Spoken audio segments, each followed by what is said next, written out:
નમસ્કાર, પંચાયત સમાચાર 24 માં આપનું સ્વાગત છે।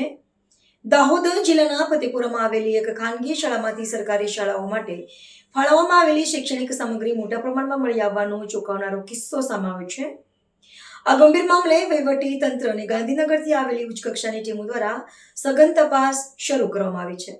દાહોદ જિલ્લાના ફતેપુરામાં આવેલી ટચ ધ લાઇટ નામની ખાનગી શાળામાંથી વિદ્યાર્થીઓ માટેની સરકારી શૈક્ષણિક કીટ અને સાહિત્ય મળી આવતા શિક્ષણ જગતમાં ભારે ચકચાર મચી ગઈ છે। આ સમગ્ર પ્રકરણની ગંભીરતાને ધ્યાનમાં રાખીને ગાંધીનગરથી માધ્યમિક શિક્ષણ બોર્ડના ઉપાધ્યક્ષ સુનિલ રાદડિયા અને જિલ્લા પ્રાથમિક શિક્ષણ અધિકારી આરત બારિયા સહિત પ્રાદેશિક કમિશનરની ટીમે ઘટના સ્થળે ધામા નાખ્યા છે।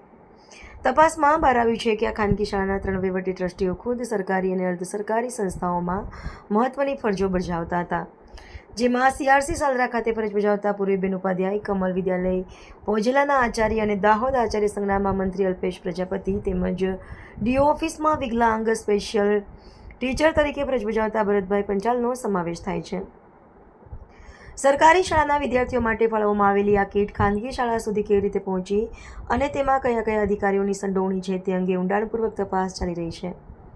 આ ગેરરીતિ સામે આવતા તંત્ર દ્વારા CRC કોર્ડિનેટર પૂર્વીબેન ઉપાધ્યાયને તત્કાલ અસરથી તેમની ફરજમાંથી મુક્ત કરવામાં આવ્યા છે। હાલ વહીવટી ટીમ દ્વારા તમામ પાસાઓ પર તપાસ ચલાવવામાં આવી રહી છે અને તપાસ પૂર્ણ થયા બાદ સંડોવાયેલા તમામ કર્મચારીઓ સામે કડક ખાતાકીય તેમજ ફોજદારી કાર્યવાહી કરવામાં આવશે તેવું સ્પષ્ટ કરવામાં આવ્યું છે।